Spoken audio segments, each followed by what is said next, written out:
In this tutorial, we're going to see how we can perform zonal statistics calculations in QGIS.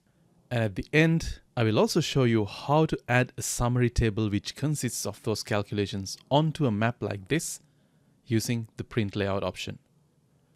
So before we get into the technical parts, I think it would be beneficial for you guys to know what does it actually mean to calculate zonal statistics for a raster layer like this.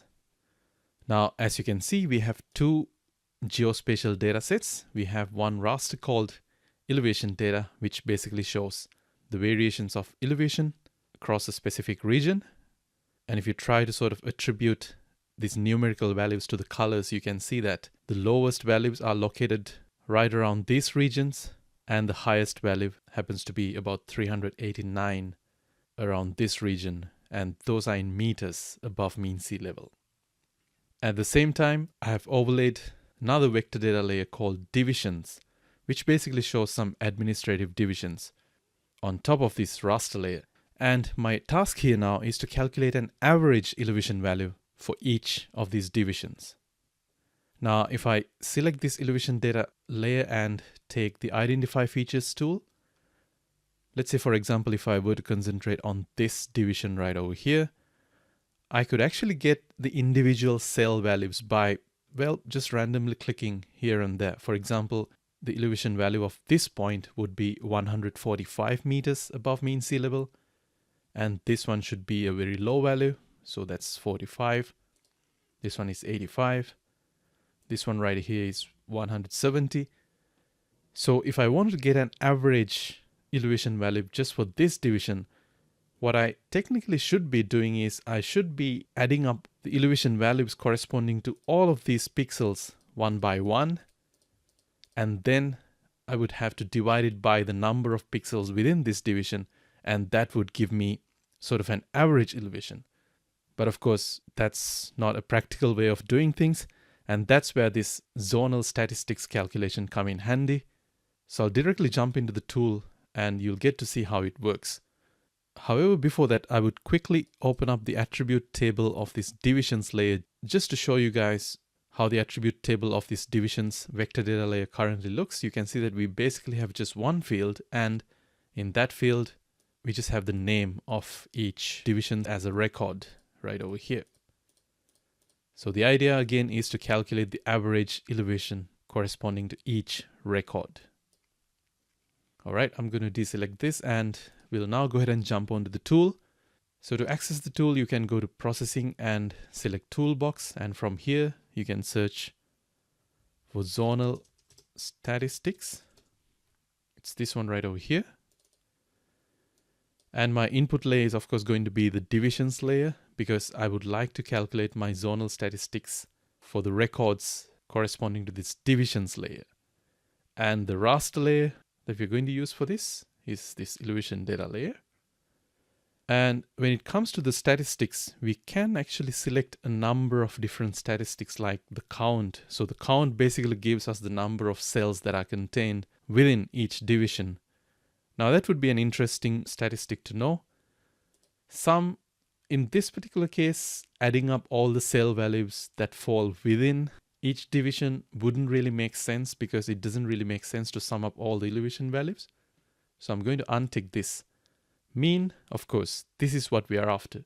We're trying to calculate the average of all the pixels that fall within each division. And just out of curiosity, I would select minimum and maximum as well, just so that we would be able to know the minimum and maximum cell values for each division as well. And after that, we can simply go ahead and save the output to an actual file. So this is my working folder, and what's going to happen is it's going to generate another divisions shapefile, but with those additional statistics that I requested.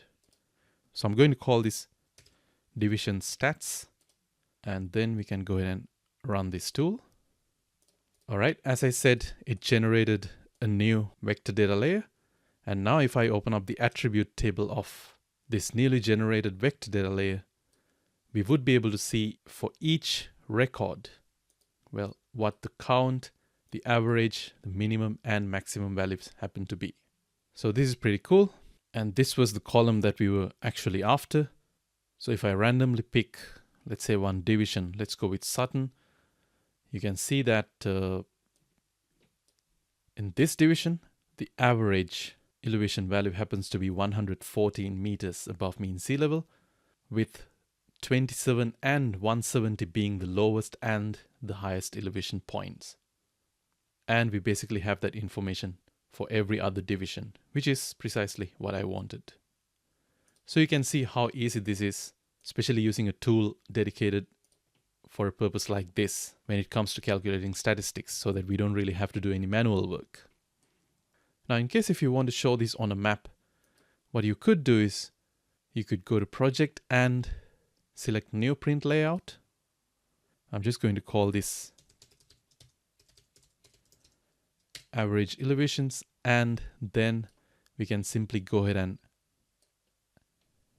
add this as an object in this manner. And we could adjust the scale by, well, adjusting this number right over here. And we're going to slightly move this like so. And the most important thing is I wanted to add the average values or average elevation values as a table to the side of this map. So we can go with this Add Attribute Table option. And then all we have to do is just draw the attribute table like this. However, the layer that we're interested in grabbing that information from is not this original divisions layer, but this division stats layer that we generated just now. And even in that, we're not really interested in showing all of this stuff. We just want to get rid of some of these columns. So you can manually go ahead and select those columns by clicking on this button. If you go to Attributes, you will be able to sort of decide which ones to keep and which ones to get rid of. So I'm not really interested in showing the min max information. So I'm going to select this and delete it from here, the max one as well. And at the same time, the number of, well, the cell count, I don't need that either. And I'm just going to double click over here and name this Average Elevation. And click OK. And you could adjust the spacing by changing this cell margins value so that you could give each row a bit more space like this.